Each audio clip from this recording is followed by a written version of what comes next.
रुको।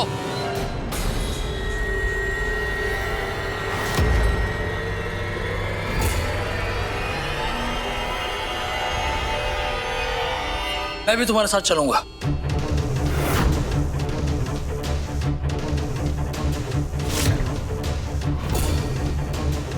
मेरी पत्नी अकेले तुम्हारे साथ पुलिस स्टेशन नहीं जाएगी।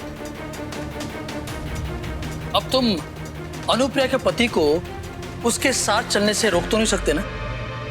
मल्हार जी, अगर पापा आई के साथ आएंगे पुलिस स्टेशन तो फिर आई यहाँ कैसे आएगी कॉलेज में एग्जाम देने? हाँ? मुझे नहीं पता। अगर मेरी आई एग्जाम नहीं दे पाएगी तो मैं भी एग्जाम नहीं दूंगी। ठीक है, चलो। अब सबको आई की पढ़ाई से इतनी प्रॉब्लम क्या है? सारा प्लान बिगाड़ दिया उन्होंने। एग्जाम तो माई जरूर देगी, लेकिन कैसे?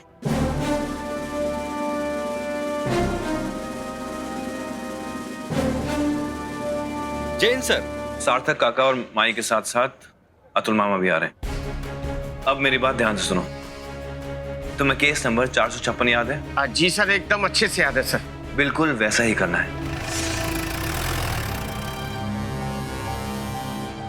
अतुल के होते हुए मैं अनुप्रिया जी को कॉलेज लेकर कैसे जाऊं? हम यहाँ पुलिस स्टेशन में अटके रहेंगे, वहां एग्जाम शुरू हो जाएगा। मुझे तो कुछ समझ में नहीं आ रहा। ध्यान रहे, कोई गड़बड़ नहीं होनी चाहिए। और जैसे ही काम पूरा हो जाए मुझे कॉल करो। लेकिन मल्हार जी, ये केस नंबर 456 क्या है? कल्याणी चुप करो। अरे सुना तुमने मैंने क्या कहा? एक मिनट सर, आप लोग अनुप्रिया जी की किडनैपिंग की तकरीर दर्ज कराने आए हैं क्या?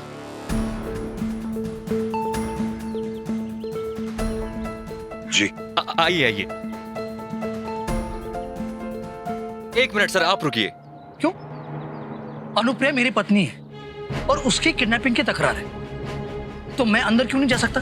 जी सर, हमें पता है और हम सबको ये भी पता है कि आपके बापट जी के साथ कैसे संबंध है, और ऐसी स्थिति में हो सकता है आप अनुप्रिया जी पर दबाव डालें और वो अपना बयान ठीक से दर्ज ना करा पाए, इसलिए आपको यहीं रुकना पड़ेगा। सर, ऊपर से ऑर्डर है। सॉरी। अरे कैसे? और सर, आपका पहला काम हो गया। Very good. मल्हार जी, देखिए अब और सस्पेंस नहीं, मुझे बताइए ये प्लान 456 क्या है? क्यों? तुम्हें पुलिस का हर काम जानना जरूरी है क्या? इतना समझ लो कि माई पहुंच जाएगी। ठीक है, मेरे पास भी एक प्लान है। अब ऐसे हथकड़ी में बंद हुए मुझे एग्जाम हॉल में एंट्री तो मिलेगी नहीं, तो उसके लिए मैंने एक प्लान सोचा है। चलिए। क्या प्लान है? क्यों, समझ क्या रखा आपने मुझे? मेरे पास ना हमेशा एक प्लान भी होता है। चल। पहले मुझे बताओ ये प्लान भी क्या है? क्यों? आपने मुझे बताया कि ये केस 456 क्या है, मैंने भी तो पूछा था ना आपसे। मैं नहीं बताऊंगी। कल्याणी, पहले मुझे बताओ क्या है प्लान बी? देखो, बताने से तो मैं रही, तो अगर आपको ऐसे खड़े खड़े टाइम पास करना है, टाइम वेस्ट करना है, और उतने में तो एग्जाम का भी टाइम निकल जाएगा, तो मुझे तो कोई प्रॉब्लम नहीं है, क्योंकि आपको तो पता है मुझे एग्जाम देने में कोई इंटरेस्ट नहीं है। तो योर लॉस। तुम और तुम्हारी जिद। चले प्रिंसिपल के केबिन में।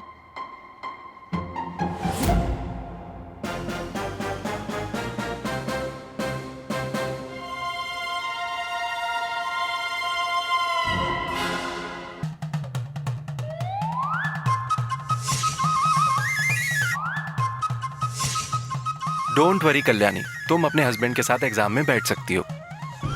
Thank you. बेचारे। कल्याणी, इनफैक्ट मैं तुम्हें एक अच्छे डॉक्टर का नंबर देता हूं, इनका सही इलाज होगा वहां पे। मतलब? Excuse me. कल्याणी, मल्हार जी का ध्यान रखना। Thank you sir. लेकिन इलाज? किसका और कौन सा इलाज? हाँ, अब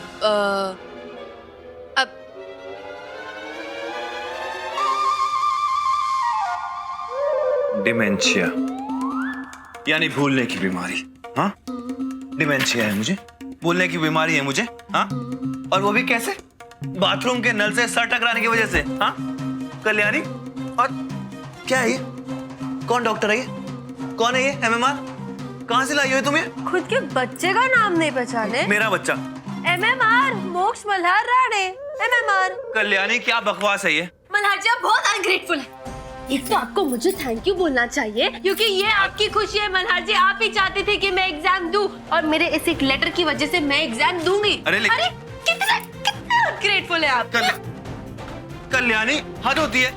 ये बोलना जरूरी था कि डिमेंशिया है। हाँ, डिमेंशिया एजेड लोगों को होता है, पता है तुम्हें? तो आप तो मुझसे उम्र में बड़े ही हो ना। तुम हमेशा मेरी उम्र पे क्यों चाहती हो? हमेशा ये जाहिर करना चाहती हो कि मैं तुमसे उम्र में बड़ा हूँ। अरे उनको ये नहीं बोल सकती थी कि मैं 5-6 गुंडों की पिटाई कर रहा था और मेरे सर पे चोट लग गई? नहीं, क्यों? हाँ बोल सकती थी ना। जरूर। तो फिर आप अकेले इतने सारे गुंडों की पिटाई कर रहे थे ना?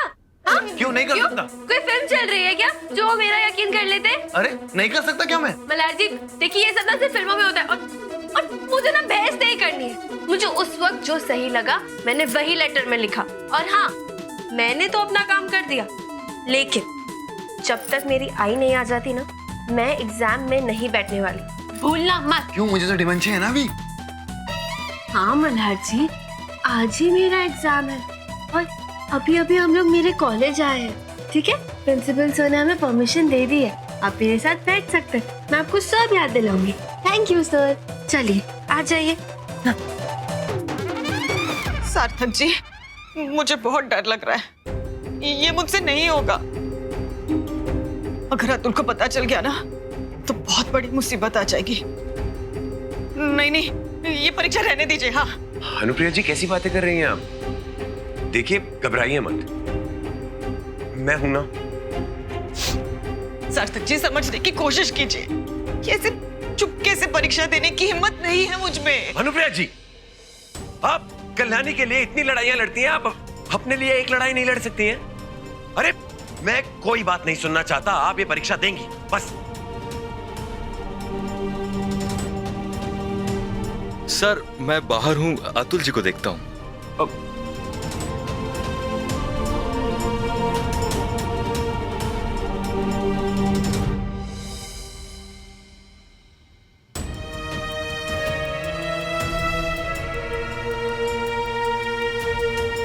माफ कर दीजिए अनुप्रिया जी,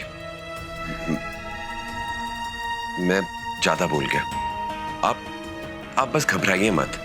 और रही बात अतुल की, तो मैं वादा करता हूं उन्हें कुछ पता नहीं चलेगा। अब हवालदार साहब जी सर। ये अंदर क्या चल रहा है और कितना टाइम लगने वाला है? देखिए सर, आप ऐसा कीजिए, इंतजार कीजिए यहाँ बैठकर। तब तक मैं आपके लिए चाय भिजवाता हूँ सर। क्या है कि पूछताछ में वक्त तो लगता ही है ना सर। अरे नहीं चाहिए मुझे।